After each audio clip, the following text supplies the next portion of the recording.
the future, I don't fantasize about going into 30, 50 years ahead. I leave that to the science fiction writers. I love to read science fiction because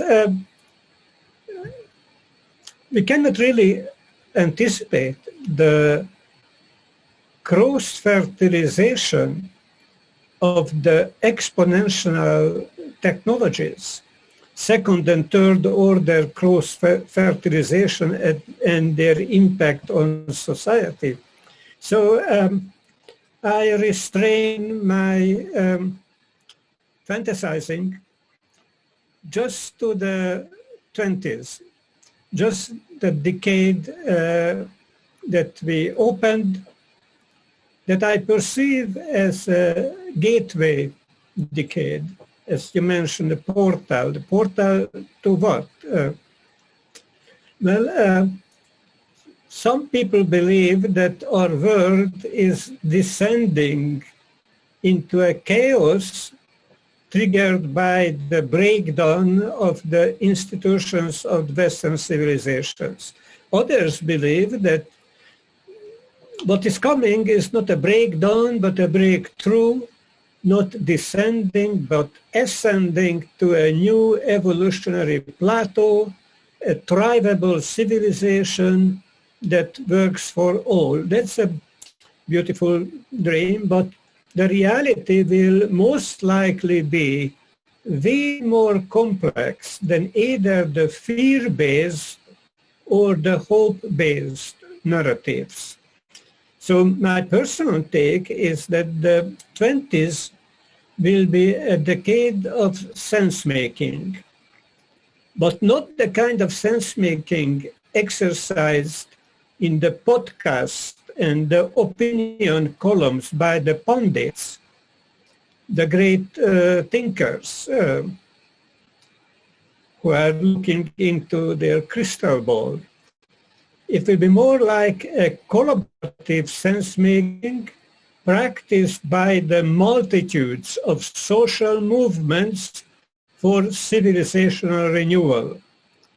I say a multitudes of social movements for civilizational renewal as the true agency for collaborative sense-making. It will be a sense-making by the action of experimentation and prototyping, the landing structure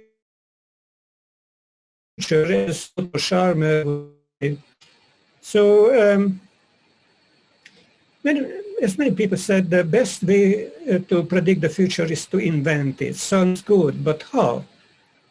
Well, Pavel, should I go on and sketch out some ideas, or keeping it for later after all the other panelists had a chance to speak? Well, maybe just briefly also share your own practice in doing this, because we will then have another round of discussing how we can make a collective future possible for that, so to say, can work for all, because we will see some diversity, but I hope we also start to see some convergence in our ideas about the desirable future. So what's your personal practice? Well, my own practice happens under the different hats I have. Like I'm an action researcher, as the founder and director of research at Future Hall, the Center for Action Research of Civilization Renewal. My practice is generating transcontextual mutual learning across the different ecosystems of social movements. So that's what I'm the most interested in, that how can social movements and institutions in different sectors learn from each other.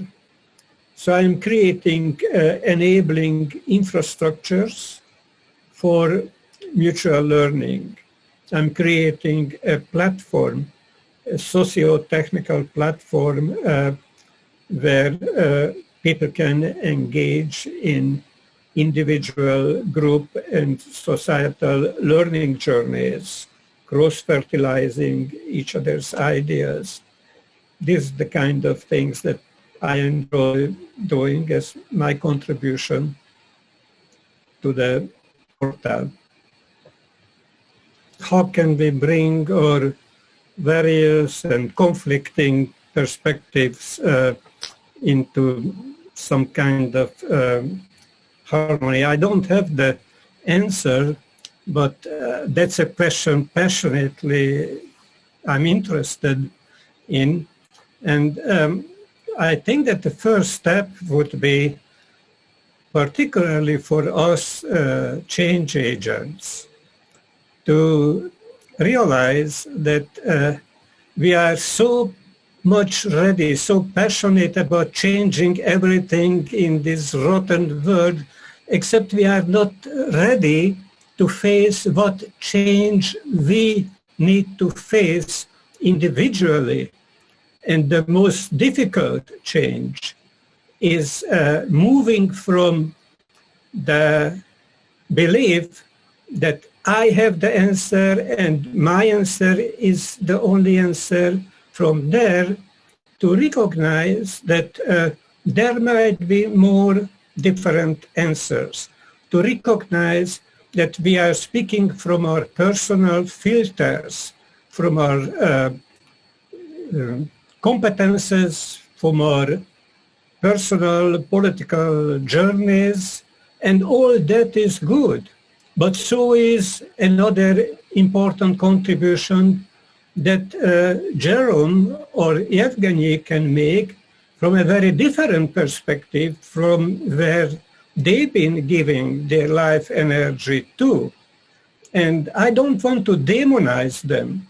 I don't want to belittle them just because their perspective is different from mine. Actually, I feel that it is an opportunity for me to enrich, enhance who I am by opening my mind to be able to hold more than one perspective valid at the same time. But it's not only about individual change. It's not only about personal opening to the possibilities that we are all in this together.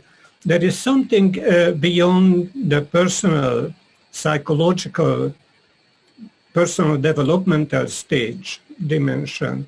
It's also about the anti-fragility.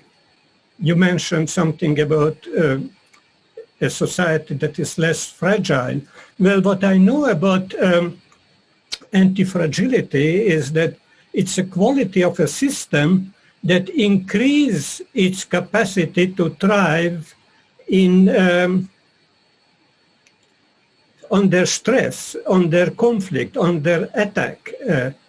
So how can a social system or how can an individual evolve, particularly when he or she is attacked or criticized or under stress? I think that our best chance to become an anti-fragile as a society is creating conditions for becoming a deliberately developmental society.